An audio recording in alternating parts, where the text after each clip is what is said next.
Well, I thank the distinguished gentlelady from Ohio, my good friend, the distinguished and dynamic anchor for tonight's special order, Congresswoman Joyce Beatty, for yielding and for your leadership and for leading the discussion on the House floor today as it relates to the urgency of this Congress and America dealing with the school-to-prison pipeline, mass incarceration, and the prison industrial complex that so many of my colleagues have explained and exposed here on the House floor today. A few years ago, I had a conversation that has always stuck with me in the area of criminal justice when I was speaking to a formerly incarcerated individual who spent several years behind bars incarcerated in the New York State Penitentiary.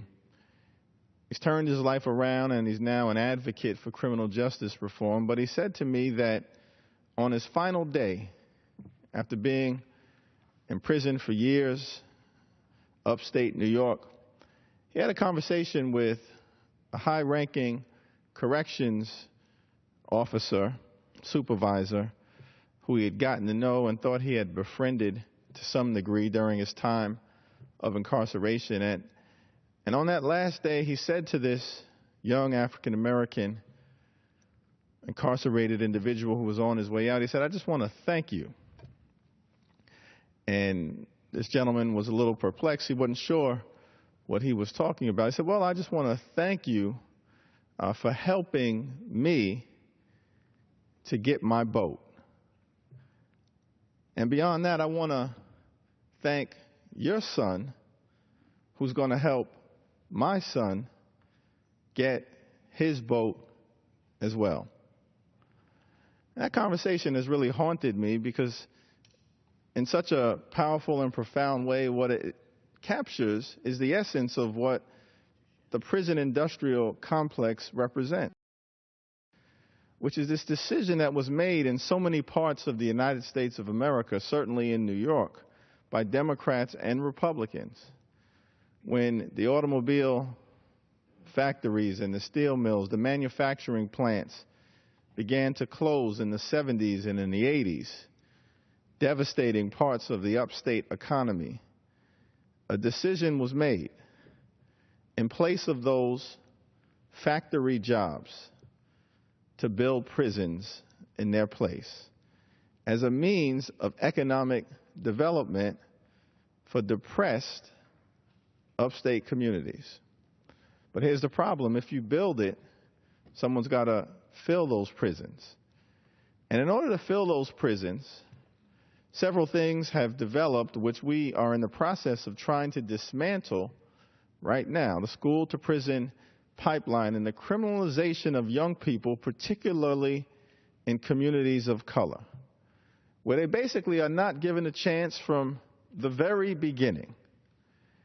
And as a result of being channeled unjustly often into the criminal justice system at an early age, essentially become economic commodities for those who have come to rely on prisons to replace the factory and manufacturing jobs that have left the United States of America.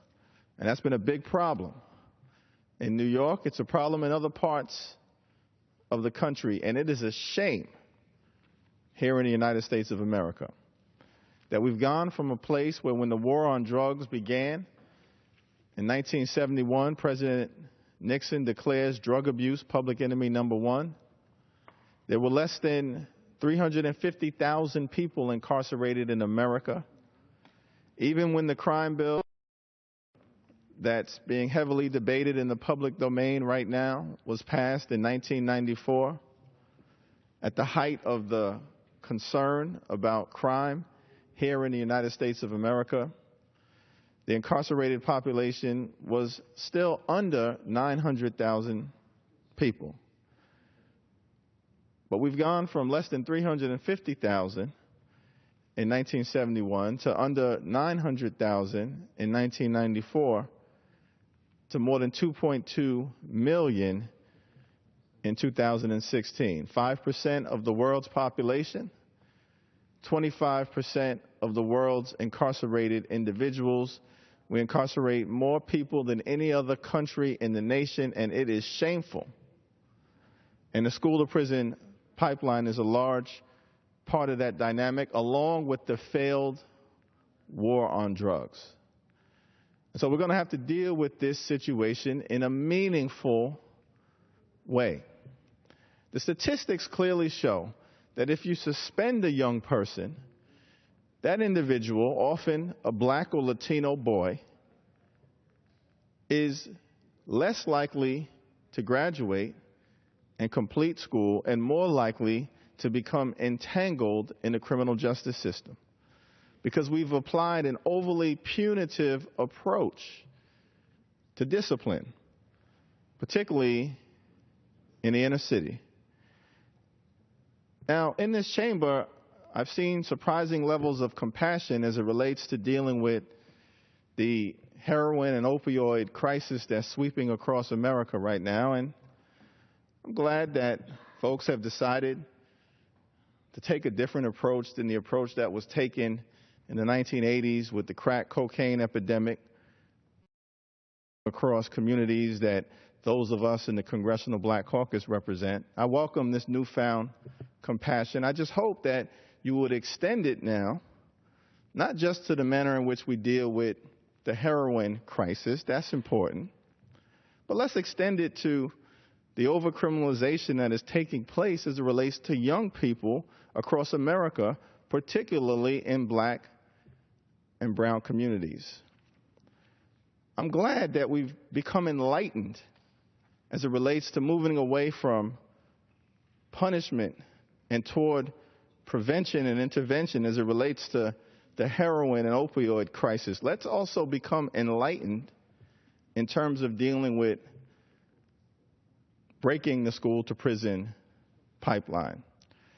And so we'll have more to say as we move forward with this discussion, but I know there are other members who would like to contribute to this hour of power that Representative Joyce Beatty has brought to the House floor in connection with the CBC special order. And so I'll yield back to the distinguished gentle lady from the great state of Ohio.